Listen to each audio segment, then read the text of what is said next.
Bakit pag Biyernes bawal maligo? Oh, Biyernes Santo. Biyernes Santo. Di ba? Bawal tumalon. Ha? Bakit? Patay yung Diyos, patay. Bawal tumawa, bawal kumain ng karne. Bakit? Sakripisyo, kakain sakripisyo, bawal ng karne. O di, tanggapin ko, sakripisyo, bawal ng karne. Eh, ang karne magkano? Ang baka, 120 yung 1 kilo. Eh, bawal ng karne, Biyernes Santo. Yung mayayaman na nang ginawa. Bumili ng Blue Marlin. 350 isang kilo, isda kasi yun eh. Pero masarap. Ha? Nagsakripisyo siya. Hindi siya kumain ng karne, 120 isang kilo. Pero ang binili niya, Blue Marlin, saka alimango. Ayun. Mas mahal pa sa karne. Ano yun? Saan mo napulot yun? Na kaya bawal maligo, patay ang Diyos. Oh. At pag Biyernes Santo raw, mag-abang ka raw ng saging, yung tutulo doon sa puso eh. At magkakaanting-anting ka. Ayun. Yan. Sabi ko, paniniwala. Marami tayong paniniwala. Galing sa relihiyong ating kinagisnan eh. Mas marami yung nasa bisyo. Bakit? Wala silang napapakinabang dun sa tinapay ng pare. Kasi hindi naman yun ang talagang tinapay na dapat kainin. Yung ipinapakain ni Kristong tinapay, pag kinain mo yon, magkakaroon ka ng takot sa Diyos. Mababanal ka. Eh sa Katoliko, sabungero pa rin. Pagkatapos ng misa, tuloy sa sabong. Pagkatapos ng misa, murahan pa rin, away pa rin. Kaya hindi totoo yung aral. Mga kapatid, huwag kayo sana magagalit sa akin. Hindi po mabuting nagpapaniwala sa kwento at sa mga katha-katha. Mas magandang magpaniwala doon sa nasa Biblia. Kasi yan po ang otoridad ng katotohanan. Lahat ng katotohanan nakasulat po sa Biblia. Pagkikita sa unang tingin, nagkagustuhan na sila. Sabi naman ng Katoliko, tinamaan daw ni Cupido. No. O bakit kung talagang totoong merong Cupido? No? Bakit kung talagang tinamaan ni Cupido? Bakit pagkaraan ng 2 buwan, hiwalay na? Ano yun? Inalis uli ni Cupido? Wala po sa Biblia, huwag tayo nagpapapaniwala. I-test nyo ang pastor nyo. Huwag kayong kontentong yung pastor nyo sa Diyos. I-test nyo. Sa bagay, hindi sila nagpapatanong eh. Tungkulin po ng ministro o ng mangangaral, sumagot sa tanong. Kaya dapat lumabas ang mga lider ng relihiyon para sumagot ng tanong ng tao. Labanan mo. Tatagan mo. Kasi, eto ano ang kakatakutan mo? Ba't ka madidepress? Mamamatay tayo.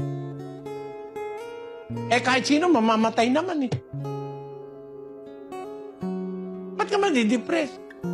Iniwan ka ng girlfriend mo. Bakit? Siya lang bababae sa mundo? May mas maganda pa sa kanya.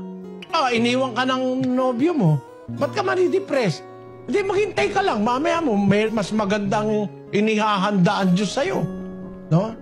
O halimbawa naman bumagsak ka sa eskwela. Ba't ka madidepress? Di lang naman ikaw ang unang bumaksak eh.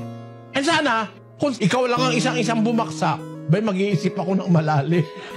Bakit lahat ng tao pumasa, ako lang ang bumaksak? Pero, bumaksak ka, madidepress ka, hindi lang naman ikaw ang bumaksak.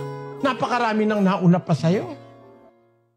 Palagi ka nang gumagawa ng mali, naging way of life mo na yung paggawa ng mali. Para bang sanay ka na, mahirap mo nang mabago kung ikaw lang ang magbabago, no? Basahin natin ang Jeremias pa rin, 13:23. Makapagbabago baga ang Etiope ng kaniyang balat o ang leopardo ng kaniyang batik? Kumagagayoy, mga kagagawa naman kayo ng mabuti na mga bihasang gumawa ng masama. Parang yung leopardo, hindi niya maaalis yung kanyang batik ng sarili niya. Parang ganun yung nasanay ng gumagawa ng masama, mahihirapan ka na, kapatid, na magbago sa sarili mo. Pero, sino ang pwedeng gumawa ng pagbabago sa atin? Ang lumikha sa atin. Siya kasi gumawa sa atin, pwede niya tayong i-renovate o baguhin. Basahin natin ang Ezekiel 36. Bibigyan ko rin naman kayo ng bagong puso at lalagyan ko ang loob ninyo ng bagong espiritu at aking aalisin ang batong puso sa inyong katawan at aking bibigyan kayo ng pusong laman. Ang Diyos ang makakagawa ng pagbabago. Unang-unang babaguhin, kapatid, puso mo. Ang pagbabago kasi, manggagaling yon sa puso. Ang puso kasi, yun ang nagdidirect ng buo nating pagkatao. Sa gabi, bago ka mahiga, bago ka matulog, lumuhod ka sa isang sulok. Magpasalamat ka sa Diyos, sa Kanyang kabutihan. Panginoon, salamat po, iniligtas mo kaming pamilya sa maghapon. Salamat po sa mga biyayang natanggap namin. Salamat sa iyong pag-iingat. Sana ingatan mo kaming patuloy sa magdamag. Alalahanin mo ang aking asawa at mga anak. Sana po, iligtas mo sila sa mabibigat na karamdaman. Sana'y makapagpatuloy kami ng aming pagsunod sa kalooban mo hanggang sa katapusan. Maraming salamat po sa iyo, Ama. Amin. Sa pangalan ng aming Panginoong Jesus. Amin. Kapiraso lang yon, mga kapatid. Sabi ng Biblia, ang hain ng masama kasuklap-suklap sa Panginoon. Ngunit ang dalangin ng matuwid ay kanyang kaluguran. Sa bawat pagtalima mo, anak, sa iyong ama't ina, sa bawat pagmamahal na iukol mo sa iyong ama't ina at paggalang, natutuwa na ang Diyos. Hindi mahal ang kaluguran ng Diyos, lalo na kung tayo nagpupuri sa pamamagitan ng pagpapasalamat.